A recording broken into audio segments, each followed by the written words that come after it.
এটাকে অনেক cool down করতে দিতে হবে জাতিকে, আমাদেরকে। আমরা সবাই এফেক্টেড। হ্যাঁ, হাজার মানুষ মারা গিয়েছেন, এখানে আরো বেশি। 17 বছরের এই শাসন।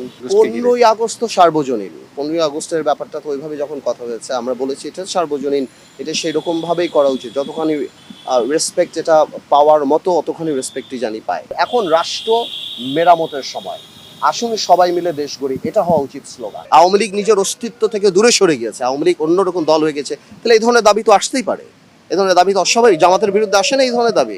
শপথ নেওয়ার পর তো আমাদের সাথে প্রথম দেখা, বিকজ এই যেটা ট্রিগার হয়েছে এই রাজনৈতিক বক্তব্য দেওয়ার জন্য আওয়ামী লীগের যাওয়া হয়েছে একটা রেভলিউশনের মাধ্যমে। তো এটাকে অনেক কুল ডাউন করতে দিতে হবে জাতিকে, আমাদেরকে। আমরা সবাই এফেক্টেড।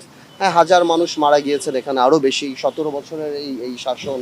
তো আমার মনে হয় যে এই জন্যই আমি বলছি যে উপদেষ্টারা যারা আছেন, ওনারা যদি রাজনৈতিক বক্তব্য দেওয়াটা থেকে বিরত থাকেন, তাহলে আমার মনে হয় যে এই কনফিউশনটা আসলে ক্রিয়েট হবে না। বা একজন কথা বলে একটা স্পোকসম্যান থাকলে আমার মনে হয় না, এইগুলি এখন টু আর্লি টু সে। কাউকে ফিরিয়ে আনার ব্যাপার কাউকে না, জনগণ ঠিক করবে। এই রেভলিউশন জনগণ করেছে এবং জনগণ ঠিক করবেন যে আগামীতে আওয়ামী লীগের ভবিষ্যৎ কি হবেন। সামনে এই যে গণহত্যা, তার বিচার আছে, তার আরো অনেক কিছু আছে, আরো অনেক ইনভেস্টিগেশন আছে, কোথা থেকে বের হবে, কি হচ্ছে না হচ্ছে, সব কিছুর পর মানুষ ঠিক করবেন। রাজনৈতিক দল তো আসলে কাগজে কলমে হয় না।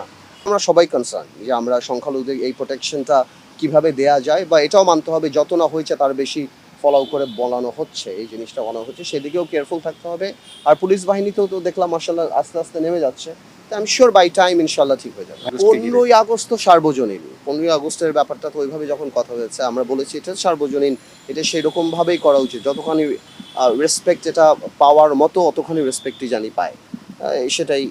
সেটাই বলেছি। এখানে কোনো ব্যক্তিত্ব কথা আসেন, যারাই হত্যার সাথে জড়িত তাদেরই সবারই করতে হবে। শুধু এই না, আপনি যদি এই কথা আরম্ভ করেন শুধু, সেটা হবে কেন? হত্যার সাথে বিচার থেকে আরম্ভ করে অবৈধ যেসব সম্পত্তি হয়েছে, যা যা আছে, তা আমি মনে করি তো যারা মারা গিয়েছে তাদেরকে এই সম্পত্তিগুলো এখানে অ্যাপার্টমেন্ট বানিয়ে বা তাদেরকে রিহ্যাব ভাতা থেকে আরম্ভ করে যা যাই ওনারা পেয়েছেন, এগুলি সবই তো অবৈধ। Constitution spirit is representation of by the people, ওগুলি তো ছিল না।